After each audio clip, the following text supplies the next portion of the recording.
Bomb City cyclist out on an adventure. Woo woo! Bomb City in the house! We're on the Revolution bike trail. We are on a railroad track that we are pedaling.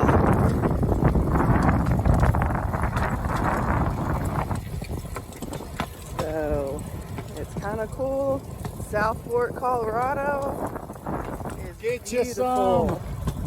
If you've not ever been, it's definitely a place to come and check out the Revolution bike trail.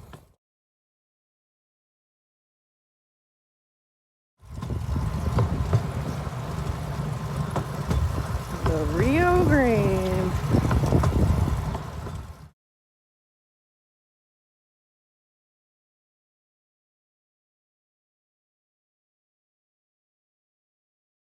Railroad company. It was started by a retired Civil War veteran, a guy named General William Palmer, who by the end of the war he actually lost the use of his legs, but he was an avid traveler and he loved Colorado, and he still wanted to travel, so he didn't want a wheelchair to stop him, and so he had the idea and I guess the money to spend and said, why don't I just make a railroad tracks all over Colorado, and I'll pay for them, and then wherever I want to travel, I can use the railroads. And so that's exactly what he did. And by 1880, 10 years, they had just covered all of a huge swath of Colorado, and then some areas in Arizona and Utah and just surrounding in New Mexico as well. And one of those tracks came up from Denver to Alamosa in 81. And by 83, it came from Alamosa to South Fork, which was called Baxterville at the time. And actually, if you're looking, maybe you checked the weather this morning, sometimes the weather updates as Baxterville on your phone, your smartphone. Go figure why it does that. It means the same thing. It's South Fork is Baxterville, so that's what it used to be called. And actually, the Spruce Lodge, if any of you are familiar with this, the Spruce Lodge was around during that time when it was Baxterville, and it used to be called the Baxterville Lodge. So pretty cool.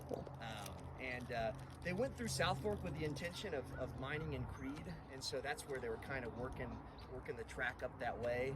And by 87, they had extended the track from South Fork up to Wagon Wheel Gap, where Mr. I guess it was one of Palmer's his houses, his ranch was up there, and the 4UR ranch where it is now to this day. And it's a really cool ranch. I recommend going up there. They've got fly fishing, horseback riding. I think they have some hot springs up there too. So check it out. It's a really cool area. And that's where his ranch was. So they extended all the way up to there, and he would, party as people in the 1800s. He would have people come up there and party, whatever that meant, if it was square dancing, probably. So a lot of spirits being consumed. But he would have host parties up there, and then so but they still had to continue. They had a remaining track from that Wagon Wheel Gap to Creed, which was another 10 to 15 miles left that they had to complete. And they went back to the railroad company, and the railroad company had run out of money. They had kind of stretched themselves thin all over Colorado with their other tracks. And so they were kind of scratching their heads like, what do we do? Like, how do we want to continue this road, but we just don't have the funds for it. So they looked at kind of private investors, and luckily by 1890, Nicholas Creed, who the town is named after, he struck it big with the Holy Moses mine, which I can only think he just walked in there one day, started clink, clink, clink, and then he said, "Holy Moses, wow, that is a lot of ore. I am going to be rich," and proceeded to do a dance, maybe a square dance as well. But I imagine him in my head as like an old prospector, but he probably was a little more put together than that, but gives you a little visual. But he made it huge with that mine, and then several other that he had found there in Creed.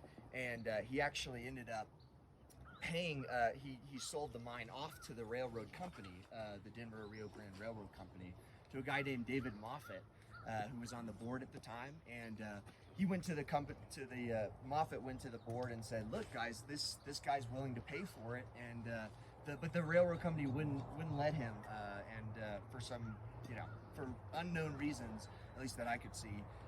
And so he actually resigned from the board, Moffett did, and bought the railroad and paid for the remaining track himself. So, and in the first first 4 months of the operations in that mine, it paid for all of the track, that 15 miles of track, which is just unheard of. It's a crazy amount with the amount of the hundreds of thousands of dollars that it takes to build railroad track, even at that time. So by the 1890s, business was booming.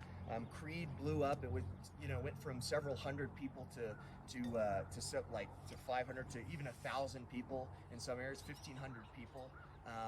And it almost was like it was overnight. And that kind of coincided with the California gold rush as well. Some of the big boom towns in California and the West were making it big successfully with gold.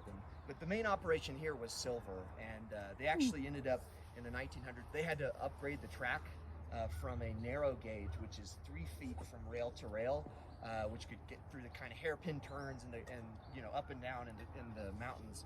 They upgraded to standard gauge, which is used today, the standard gauge, which is 4 foot 8.5 inches. And does anybody happen to know, that's kind of a specific number, does anybody know where that measurement comes from? I'll say it didn't start with the railroad company. It goes like way back. Does anyone maybe have an idea of what that came from? A wagon? With the horse, yeah, and wagon, both are very true. And it actually goes back to Roman chariots. In ancient Rome, the chariot, the length from wheel to wheel, or from the outside of the horse's butt to the outside of the other horse's butt, 4 foot 8.5 inches, which I just think is crazy. Just the hundreds of years, thousands of years since then, they're still using that measurement, and they still use it to this day on the tracks. And NASA also, when they're moving big space aircraft parts, they use their tunnels are 4 foot 8.5 inches as well. So from Rome to the NASA and all in between, which is kind of a cool journey for that measurement. Anyways, so they got silver eventually dried up at some point in the 1920s, but they were still able to get other ores, copper, lead, other minerals and things out of those mines all the way up till 1985, which is a pretty long history for a mine's operations. And then for the last 10 years or so, they used it for lumber because eventually you're going to hit the bottom of that. The well is going to run dry, and it did in the 80s. And for the last 10 years or so, they used the track for lumber. And then at the end of the 90s and early 2000s, the railroad company didn't really know what to do with the track. It was no longer turning a profit.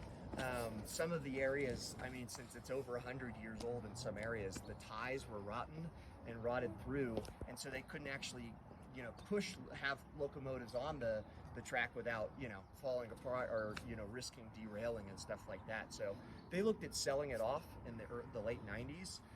And in '99, they sold it to a local guy named Don Shank, he actually lived in the Masonic Park that we passed through. He's a local guy. He's really nice. He's what we call in the train business a foamer. He's a guy that foams at the mouth to talk about trains. You get this guy talking, you might as well put on a pot of coffee. He'll be there for a couple hours. He just goes off about it, and he knows a lot about it. And he's a really nice guy, and it's very interesting learning some of that stuff. So he bought it, and he bought about 35 miles or so of track this way, and then also on the other side and the depot. So that was all his, privately run. And he ran his own shuttle cart from the depot. You might have seen the big yellow thing behind those the carts that we took out at the depot. That was the train he ran on, and it was gas powered. And he would run it up to Cottonwood Cove, up towards Creed. And he would just take people from South Fork, locals, and people visiting, tourists. And they would go up there because Cottonwood Cove is a beautiful area, and if you ever get a chance to look up there, it's pretty cool. They would just go have ice cream. They'd spend an afternoon kind of out having fun, and he actually wanted to go to Creed, and he had track all the way to Creed, but the people of Creed did not. They said, no, we don't want you here. And they actually paved over the track going into Creed, so that was kind of a definitive, no thank you, we don't want your business. I think they were kind of concerned about it becoming as Silverton is to Durango. You know, people on the weekend, but during the week, you know, might as well be a tumbleweed going through town. There's just not a lot of business. So they responded and they declined, and so you know he instead of fighting them, because he probably could have there's litigation against them, but he just was like, okay, I'll just take it up to Cottonwood Cove, and he did that for about 14 or 15 years.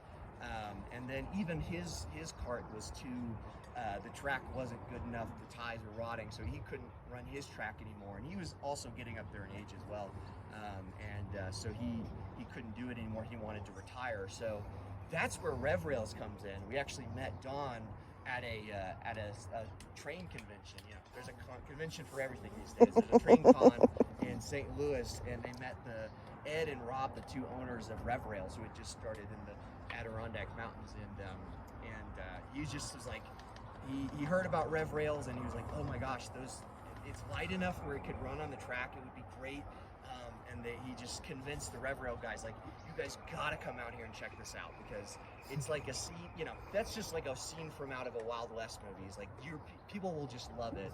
And sure enough, he was right, and they came out next year, and they were like, okay, we gotta do something out here.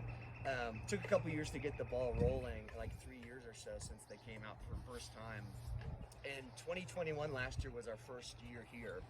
So we're fairly new to the area, but the reception in town has just been wonderful. Like I said, people stop by, they're like, what's going on? What is this? And people that have done it have told others about it. The word of mouth has just really spread really great. And we're trying to get the word out in Pagosa as well, because that's just the hop, skip, and a jump across the mountain, and in other places in Colorado.